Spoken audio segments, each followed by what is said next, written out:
this is the cover art for Radiation, the original cover art, which one lucky fan won who broke the code for the snare code breaking competition. Did any of you see that?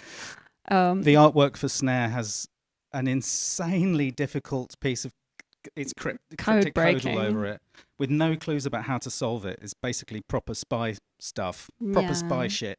And I actually made a mistake in writing the code, which the code breaker noticed and still managed to figure it out. Now we can in spite of my mistake. We can say who this code breaker was without saying their name. He did ask to remain anonymous. We don't have to say the person's name. Or she, I don't even know. But we can say what their job was, can't we? Because we don't know specifically what their job was, but nobody probably they did does. say they had experience in code breaking. Yeah, I mean, basically they were in signals That's enough. intelligence. That's I enough. think. Do you want them knocking on our doors? The door's closed. We're safe. But that was pretty cool. Anyway, that's a total aside from Radiation. Let's talk about Radiation itself. All that person got was this piece of artwork. I think we sent them some other stuff as well.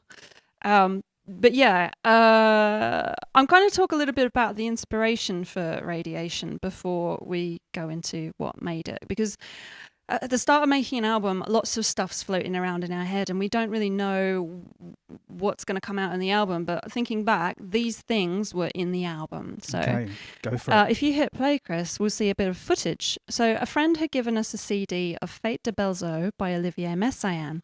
And this is a piece of music that he was commissioned to compose to accompany a light and water show on the Seine during the Paris Exposition in 1937. And he chose to use the En Martineau for this task. Pretty amazing. It's beautiful music. The exposition happened at a time when broadcasting meant power and technical innovations made anything possible. So it was pretty, helter-skelter.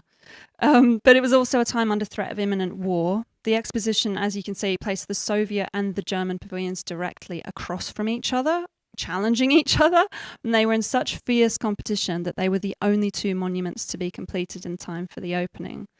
And just imagine being there in 1937, staring up at these gargantuan extensions of state, challenging each other on the Seine, while a light and water show soundtrack by En Martineau plays before you. Yeah. That blew my mind, getting that CD, and then finding out about where this piece of music came from. And the footage that we showed you there's actually footage on archive.org in the Prelinger archives of the whole exposition. And I love expositions. What happened to the expositions? I think they still have them. The last one I know of was Milan in 2012 or something. But what a wonderful thing. It's like everybody coming together from around the world. Instead of celebrating sport like in the Olympics, we celebrate the great achievements in culture of humanity and science, technology and art. That's amazing. Not wishing to be dark or anything, but mostly these things are basically saber rattling, Well, yeah. exercises in saber rattling. Very and much. State power. Yeah, which is quite you can just that picture of the Eiffel Tower with those two giants opposite each other. And of course, this whole thing about broadcasting being such a form of power which was used for propaganda during the war as well, was a thing that was in our heads. This photo is when we went to Hamburg to play, which was fantastic. First time we played in Germany. And this is around when we were starting to think about songs for the album. Yeah, that room was haunted. We had a very strange experience there. Do you want to? Should we tell them about our haunted Airbnb? Yeah, very quickly. So we did have a small party after our show, and we had Tobias and we had a few supporters from Bremen. Yeah, fantastic friends bunch from of Bremen. People. They all came over. We had a very nice party. It was great, and then I think they all drove back later that night. So I have no idea who drove. I think Tobias might have driven. But anyway, so. The next night, there was a ghost in the house. There was rattling cutlery. There were shadows everywhere. And I suddenly became aware that there was a very old German lady who was very annoyed that we'd messed her apartment up. So we cleaned up and the haunting stopped. Anyway, whether you believe in that rubbish or not. It was a very strange experience. I've never had anything like that happen to me before. The flat had a very strange layout in that there was a door between every room in a circle, and a very thick wall at the end of the bed on which we could see light and shadows, and then we heard these clinking of the glasses in the kitchen. It's Yeah. like, I thought there was a burglar. I was like, somebody has broken in. And you got up immediately. Then we saw a shadow pass. I was like, oh my God, there's someone in the house. But you got up very courageously and marched into the kitchen. Ran to the kitchen. I marched in right behind you, and I heard this. And what you saw. Yeah, the second drawer down was shaking. Going, I think we just annoyed someone by messing their flat up, and they were going to clean it up. yeah. And they didn't quite have the motive power yet. Yeah. They hadn't. They were trying to wash the shot glasses and put things away. It wasn't a full form apparition at that stage, No. and they couldn't do it. So we cleaned up for them, and then it all got better. It's very strange. When we went into that room, though, the air felt electric. You know, when everything's like fizzing. German beer does very that, strange. though. So. Oh yeah. Well, no, we hadn't drunk that night. That was not. But yeah, anyway. Oh. Another thing we were listening to at this time was an amazing radio documentary about interviewing people who had been involved in the MK Ultra program in America and recovered. A lot of people who were involved in this had their memories erased. Not a conspiracy theory. Not a now conspiracy theory. It's admitted. completely admitted by the US government. They were compensated, a lot of them. They took the government to court over what had happened to them because they'd been taken when they were children and basically put into super soldier programs and trained in all sorts of strange things. Stories like, having their bones broken so that they would heal stronger and all sorts of mad stuff. Can I hit play yet? Yeah, you can hit play. Lots of inspiration anyway was going into the album. We saw this piece of artwork in the airport. Hamburg. Yeah. We took a photo of it, and as you can see, we totally ripped it off. But we were really inspired by that. Now, a lot of people have asked, what's the whole radiation? What does it mean? Is it about radioactivity? Is it this? Are you being Kraftwerk? Are you doing that? Of course, we're not being Kraftwerk. We can't do that. But it's actually about sending your thoughts out and radiating. Because the BBC had a lovely phrase. Before they said broadcasting all the time, they used to say, we will be radiating on 46.7 megahertz or whatever.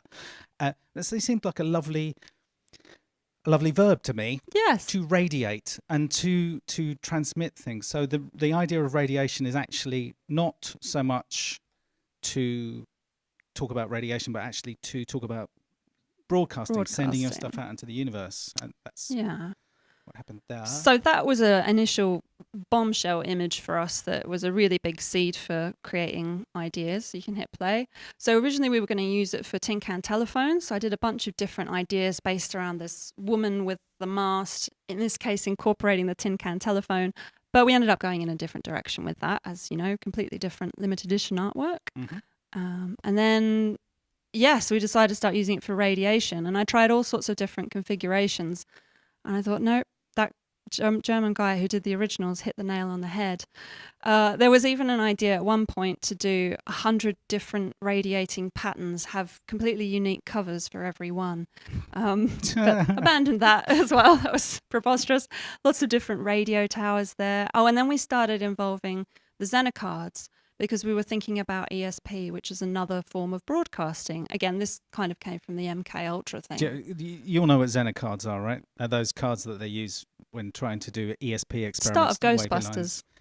Yes, the start of Ghostbusters, exactly. So we were into that kind of thing. And we created our own symbols. Some of them are actual Xenocard symbols, but we created some of our own. They're just some notes from recording. And the main thing, the main thing about the notes on the recording there is that we were listening to the album and formulating the imagery at the same time. Yeah, as usual, the usual trick. As usual, yeah. Yeah, so... and then, the final package. So for the final design, Chris created a custom box, which contained the 12-page booklet full-colour poster of the cover art and an inner sleeve holding the CD. Okay. Anyway. Cool, there we go. We all know that. Do you want to talk about the song? So I'd like to say something deep and meaningful about the title track, Radiation, but actually I'm pretty sure we watched They Live on the beach, and I'm pretty sure it was just watching They Live. Let's be frank. And that was the idea. And the idea of getting up the tower, the transmission tower, and, taking control, seizing control of the broadcasting power that is. Yeah. Whatever. Bees. That's kind of what it was about. Which leads us on to the video, doesn't it? Yeah, so we had my first idea for the video was I was going to animate an epic story of this woman going against the crowd and against the people who were all believing the lies that had been radiating, and she was going to go up and literally climb the tower and take it down. I think we watched Metropolis again around the same time, and when she's kind of demolishing those structures, it's a big inspiration. Maria in Metropolis. Are you saying we're shamelessly ripping off Fritz Lang and the greats and everything? Yeah. Oh, no, dear. I mean, kind of. We're inspired by, I think. And it was all going to be very sort of German expressionist and black and white. And I even started animating it. So if you hit play, Chris, you'll see.